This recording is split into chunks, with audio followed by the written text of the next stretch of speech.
En ingeniería no hay nada como la evidencia. No importa lo que digan nuestros números, siempre deberemos corroborar lo que esperamos con la evidencia, ya sea del campo o del laboratorio. Y para eso es esta presentación que tengo acá, que habla de dos tipos diferentes de osciladores. Esos osciladores los voy a representar por medio de sus curvas de carga de formación. Voy a decir que hay un oscilador azul que tiene este tipo de curva carga de formación, y voy a decir que hay un oscilador de tipo rojo.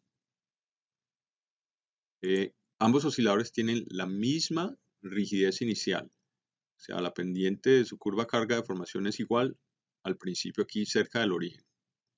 Ambos osciladores tienen la misma masa M, de tal manera que ambos osciladores tienen el mismo periodo inicial. Sin embargo, después de que ocurren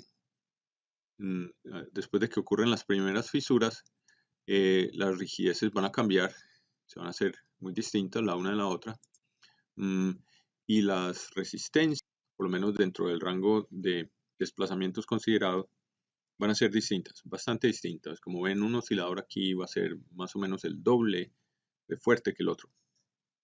Esos son los osciladores que tengo. Recuerden, a uno lo voy a llamar el oscilador azul y al otro lo voy a llamar el oscilador rojo. A esos osciladores vamos a someterlos a movimientos de la base en una dirección, solamente una dirección. Un terremoto es un problema mucho más complejo porque en un terremoto hay movimiento en por lo menos 3 direcciones y pueden haber incluso pequeñas rotaciones en la base de la estructura. Pero aquí, para simplificar el problema, vamos a hablar de movimiento en una sola dirección.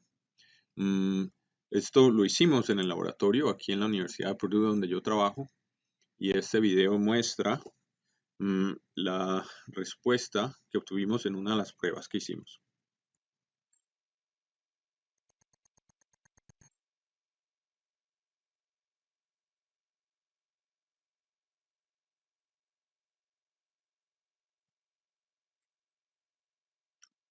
Cada espécimen lo instrumentamos con una serie de sensores, pero aquí me voy a limitar a hablar de los desplazamientos medidos acá arriba con este sensor en la parte superior.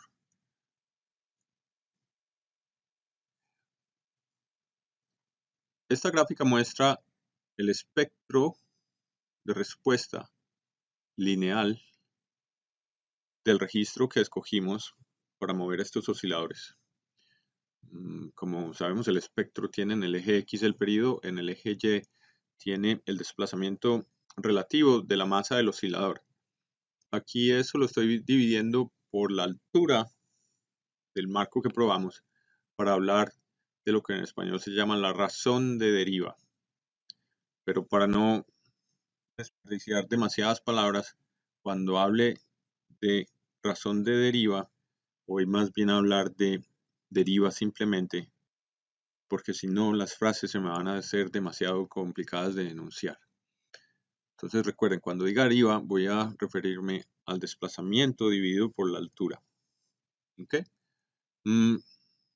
Como vimos antes, esto tiene una región aquí que es más o menos parabólica y una región que se puede aproximar más o menos como una línea recta. Este registro lo escogimos muy cuidadosamente, de tal manera que el espectro calculado no se desvía demasiado de esta línea recta, por un lado. Y por el otro lado, se darán cuenta de que estos periodos son mucho más cortos de los periodos de los que hemos estado hablando en otros videos. Eso es porque cambiamos el intervalo de tiempo en el registro para cortar de alguna manera el eje X, porque cuando uno hace un modelo en el laboratorio a escala, usualmente tiene periodos muy bajos. Entonces, para compensar por eso, cambiamos también el tiempo en el registro y comprimimos un poco en el eje X el espectro de respuesta. En este rango que hay aquí, como discutimos antes, la velocidad de respuesta es relativamente constante. Y de nuevo, lo que tenemos aquí es un registro bastante especial que en ese rango de velocidad más o menos constante tiene una respuesta muy suave, cambia muy suavemente con incrementos de periodo. Lo que voy a presentar acá van a ser mediciones del desplazamiento máximo medido para los dos diferentes tipos de osciladores que tengo. Entonces, en el eje X voy a graficar desplazamientos máximos para los osciladores azules. Recuerden, los osciladores azules son los osciladores que son más fuertes. Y en el eje Y voy a representar desplazamientos máximos para los osciladores rojos, que, como recordarán, son más débiles.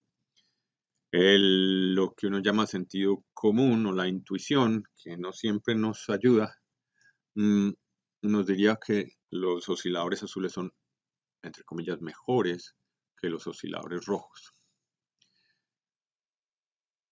Esta línea recta acá representa una relación de 1 a 1, de tal manera que X y Y son iguales para cada punto en esa línea. Para sacarle el mayor jugo posible a cada espécimen, probamos cada uno de ellos varias veces en dos secuencias. En la primera secuencia empezamos moviendo la base del oscilador con la mayor intensidad que nos permite el simulador que tenemos aquí en la universidad. Esa primera prueba la represento aquí con esta barra superior, en la que la intensidad, vamos a decir que es el 100% de lo que podemos alcanzar. Luego, el mismo oscilador lo sometemos a una segunda prueba en la que el movimiento de la base va a tener una intensidad, si se quiere, un PGV, que va a ser 75% del inicial. Luego hacemos una prueba al 50% y luego una al 25%. Y para terminar, volvemos a hacer una prueba igual a la primera al 100% de la capacidad de nuestro simulador.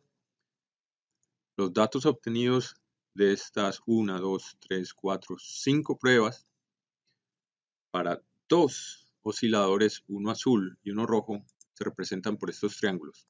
Son triángulos que cuando los miro de izquierda a derecha tienen una pendiente descendiente para recordarme que empecé por lo menos con una secuencia, si se quiere así, con intensidad descendiente. Ok, entonces, digamos, la primera prueba es una de estas dos. Cada triángulo de estos representa en realidad dos osciladores, ¿cierto? Luego la segunda prueba fue esta, para una intensidad del 75%. La tercera prueba sería esta, para una intensidad del 50%, y estas serían las pruebas del 25%. De nuevo, para dos osciladores diferentes, uno fuerte y otro débil. Aquí se pueden sacar muchas conclusiones, pero la primera conclusión, y lo que quiero enfatizar en este video, es que no se ve una tendencia clara entre la relación de lo que se obtiene para el oscilador débil, que es el rojo, y lo que se obtiene para el oscilador fuerte, que es el azul. O sea, todos los puntos, todos los triángulos están bastante cerca de la línea que representa una relación de 1 a 1. ¿Eso qué quiere decir? En estas pruebas, recuerden, generalizar es siempre peligroso, sobre todo en ingeniería civil. Pero por lo menos en estas pruebas, bajo las condiciones dadas, no importa mucho que un oscilador fuera mucho más fuerte que el otro. Ni tampoco importa mucho que después de las fisuras iniciales, un oscilador fuera mucho más flexible que el otro. En general, los desplazamientos máximos son bastante parecidos. Luego hicimos una segunda serie de pruebas.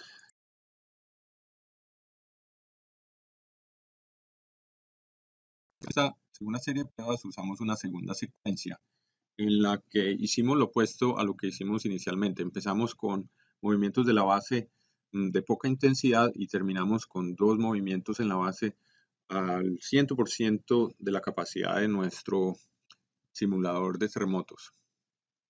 Y los resultados de esa segunda secuencia los represento aquí con triángulos que ahora tienen una pendiente ascendiente, si se quiere. Lo que vemos es que, de nuevo, la respuesta del oscilador rojo y la respuesta del oscilador azul son muy parecidas. Para propósitos prácticos, son básicamente iguales. En ingeniería es muy difícil encontrar fenómenos que tengan una correlación tan buena. Es muy difícil encontrar fenómenos en los cuales los datos se ajusten tan bien a una línea recta. Y ocurren cosas muy curiosas, como las siguientes. Si ven aquí, hay superpuestos dos triángulos con pendiente ascendiente y un triángulo con pendiente descendiente. O sea, tenemos resultados de pruebas de la secuencia 1 y de la secuencia 2 que dan exactamente lo mismo. ¿Eso qué quiere decir? Eso quiere decir que hubo casos en los que un oscilador nuevo en su condición inicial, sin una sola grieta, le fue o tuvo una respuesta tan buena o tan mala que un oscilador que ya había sido probado por lo menos 3 veces antes en 3 terremotos simulados anteriores. ¿Eso qué quiere decir? Que por lo menos en estas pruebas la historia de carga no tuvo una influencia o un efecto grande en los resultados.